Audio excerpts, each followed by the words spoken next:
All right, and welcome everyone to another episode of the Hot Seat podcast.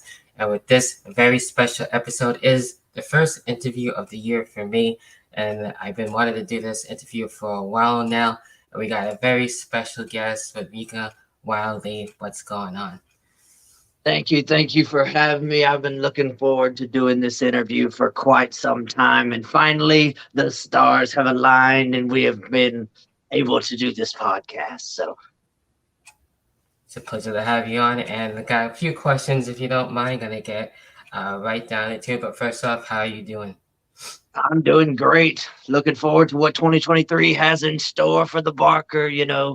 Got so many matches lined up for the next couple of months, and I'm just ready to see what is in store for the carnival. Awesome.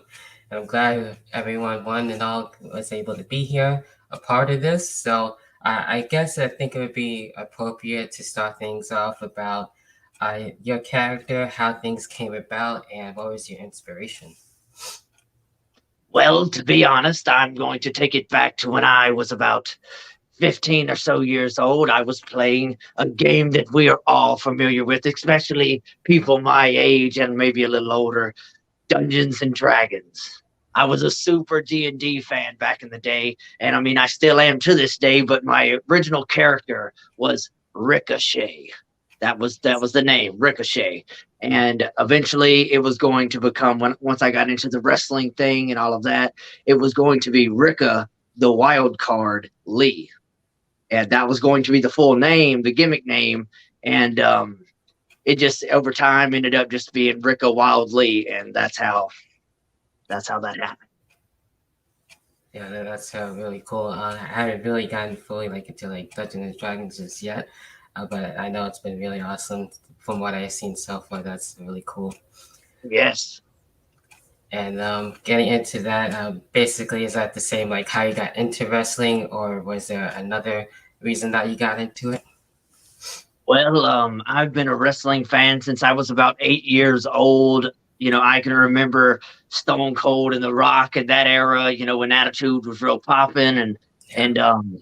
I really fell in love with the wrestling world, not just the in ring stuff, but the way it worked behind the scenes and the way the matches were put together and the creative side of it and everything like that. And I'm from a small town, and I never really thought it was a possibility to go off and enter the wrestling world in any way, shape, or form. Mhm. But luckily, as I got older, there was a school that opened up, UWE, United Wrestling Entertainment Wrestling Academy in Central Louisiana.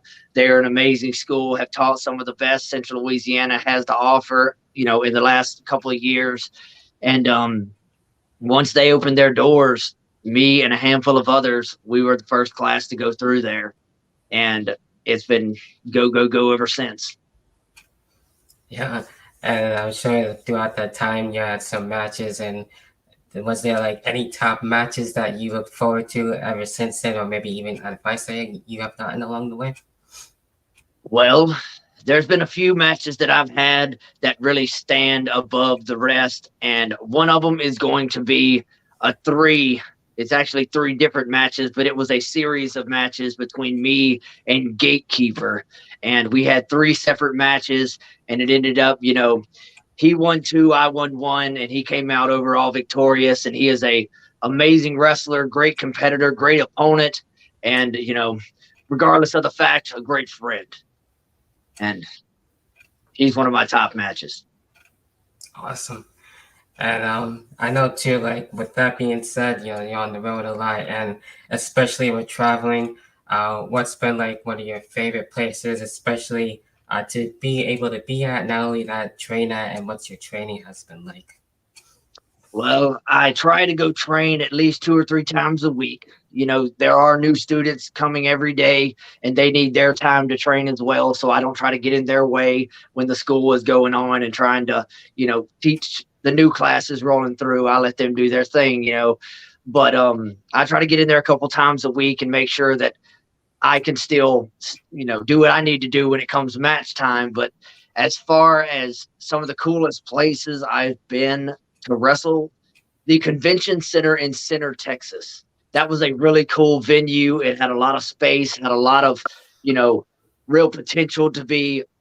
We could have got a lot more people in if we would have had more time to promote, I think. Yeah. But overall, it was an amazing show and a great venue altogether. Nice. And how's things like with the workouts and stuff like that? How do you help prepare yourself for the matches? Cardio.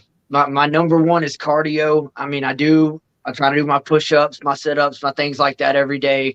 But as far as getting in the ring and practicing your moves and doing things like that, you got to keep up your cardio because I've done track when I was in high school and things like that. I've done running and things like that. Or I wasn't on the track team, but I ran on the track.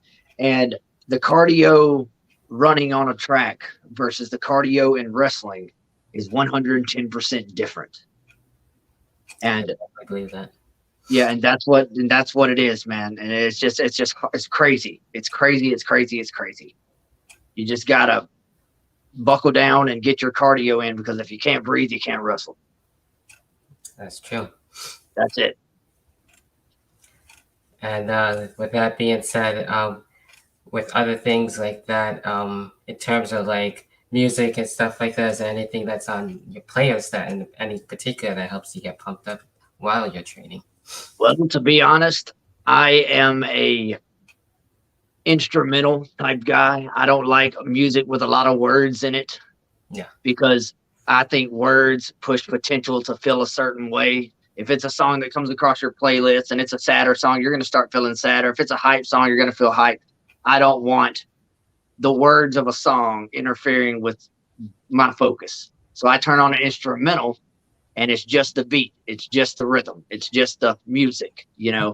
Yeah. and that helps me focus on what I need to focus on working out and doing my training and things like that. Awesome. So none in particular, no band in particular. I'm just kind of all over the spectrum, but when I'm working out, especially instrumentals. Yeah, no, that's really cool and helps out. But yeah, getting into that, especially with goals for the rest of the year, especially do you have any as of right now that you are looking to do that you haven't done yet? Not right offhand. There's a couple of federations in Georgia that I'm looking to get over to. I was supposed to work with them last year. Stranglehold Championship Wrestling is one. I was supposed to work with them last year, and things happened and it didn't line up. But also in July, I'm going to try to go back to the Gathering of the Juggalos. I wrestled for ICP at the JCW Battle Royal last year, and I'm going to try to make it back this year. I'm going to do my damnedest too because it was so much fun and it was just an amazing time. Awesome. All right, so I think that's about it when it comes to the questions and everything like for that portion. But before we end things here, is there anything that you would like to add in terms where we can find you? What else you got coming up as well? Yes.